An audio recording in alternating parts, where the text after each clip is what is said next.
Welcome to Cord Cutting This Week, episode number 35, the show where we break down some of the biggest stories in the world of cord cutting from the past week.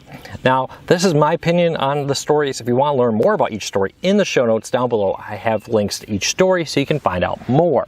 Now, I'm once again on my last vacation of the summer. I know it's only early July, but still, this is our last big vacation, and we're out camping with family. So I thought, what better place to do this show than right by the lake?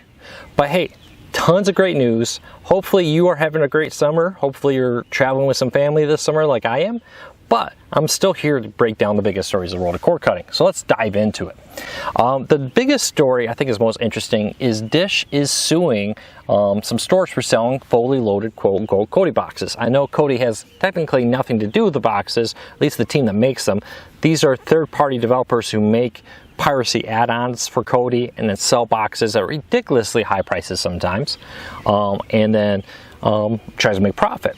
Well, Dish has been suing, and others have been suing app makers who have been making the apps. Now Dish is going after the people who are selling the apps and developing them. So 3 different stores in New York City have been sued.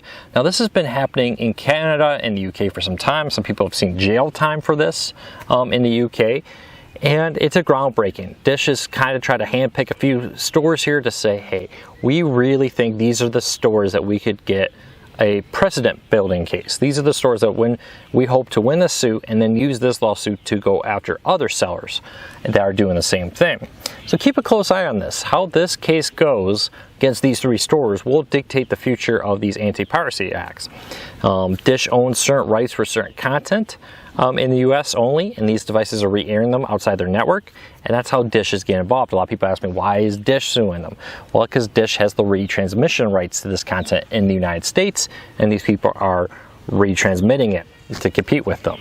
So keep an eye on this. Again, you know, we often see this. You know, they create a precedent, they win a case, and then they use that case to go after a ton of other people.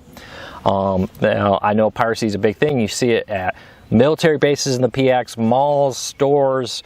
You see them on Facebook and eBay everywhere. Even though they're trying to crack down on them, it's still pretty popular.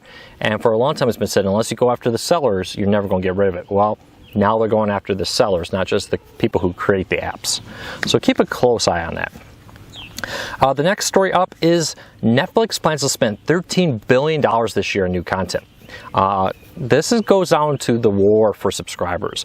Hulu, Amazon, and Netflix are kind of trying to battle it out for the top on-demand streaming service in the United States. And to do this, a lot of them are going after original content. Netflix in particular has often said that, hey, these movie studios won't give us the content we want. We want these movies, we want this content, we just can't get it. So they're saying, screw it, we're going to go make it ourselves. So their goal is to have half their content be original. So a lot of this $13 billion is going to go towards original content in the United States. The other half is going to go to, or some percentage is going to go to, continue to get deals with other providers. And this is really up in the game. Amazon has been up in the game. Hulu's been up in their game. Of course, we all know The Handmaid's Tale, the breakout hit for Hulu. Amazon has several new originals. They have some new staff managing their originals. They have a Jack Ryan, which is based off the Tom Clancy series, coming out in August. They've actually been doing really well with some of their original sports documentaries. That's been doing really well. And they're also doubling down because Amazon wants to have their Game of Thrones type hit. They want their show that people will subscribe to Prime for to get that show. In the same way people subscribe to Netflix to get House of Cards or Hulu to get The Handmaid's Tale. Now they've had some big hits. Don't get me wrong, Amazon is not lacking for original programming, but they haven't quite had the same success there. While Netflix has said, okay, Amazon, okay, Hulu, you're up in your game, we're going to up our game. Originally reported to be about 6 to 8 billion. Now they're going to spend $13 billion with a B to compete there. That's a sizable amount of money, and it's really a win-win for cord cutters. Now, this goes back to the concept, well, can't you just go back to cable and save money? Isn't cable cheaper? Well, no. I mean, no matter what way you look at it, cord cutting is cheaper, but there are many studies that say that most cable subscribers also subscribe to at least one streaming service. Why? Handmaid's Tale, House of Cards, Orange is the New Black, Stranger Things, the Jack Ryan series, list goes on and on, are all shows you can't get on cable. You need a streaming service to get that. So not only do most cable subscribers pay over $100 a month for just the TV side, they're also paying, you know, $5, $9, $10 or more dollars for streaming services like Netflix, Hulu, and Amazon. So it's really is an interesting time that you really can't get what you want anymore on cable. And with Netflix spending $13 billion this year on original content, that's going to become even more and more evident going forward. So keep a close eye on this. This is the reality that cable just doesn't have a monopoly in the best content. And even some of the other best contents, Game of Thrones I just mentioned, you don't need cable to get HBO anymore. So we're really changing the dynamic of how everything works. So keep an eye on that. I just always remember this. Whenever anybody says, hey, well, you can't really save money with cord cutting, ask them, do you subscribe to Netflix? Do you subscribe to Hulu? What about Amazon? You know, 9 times out of 10, I bet they say they do. So keep that in mind. Last story of the day. I know it's a bit of a short one. I'm on vacation this week. AT&T wants HBO to be more profitable.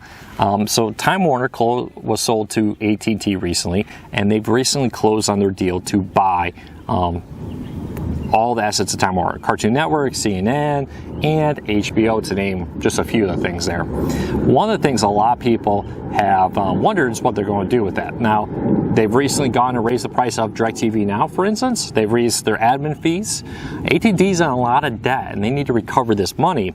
Well, now the new head of HBO from AT&T has said, hey, we need to make HBO more profitable. Some people comment in the stories like, I didn't know HBO wasn't profitable. That's not what AT&T is saying here. They know that HBO is more profitable. They want it to be more profitable. They also want it to be a bigger part of people's lives. They want people to go and spend time on HBO every day, and they liken it to Facebook and social media. They want HBO to have the same time as like in Facebook. That's going to be interesting. You know, how can you take an HBO and try to compete with a Facebook?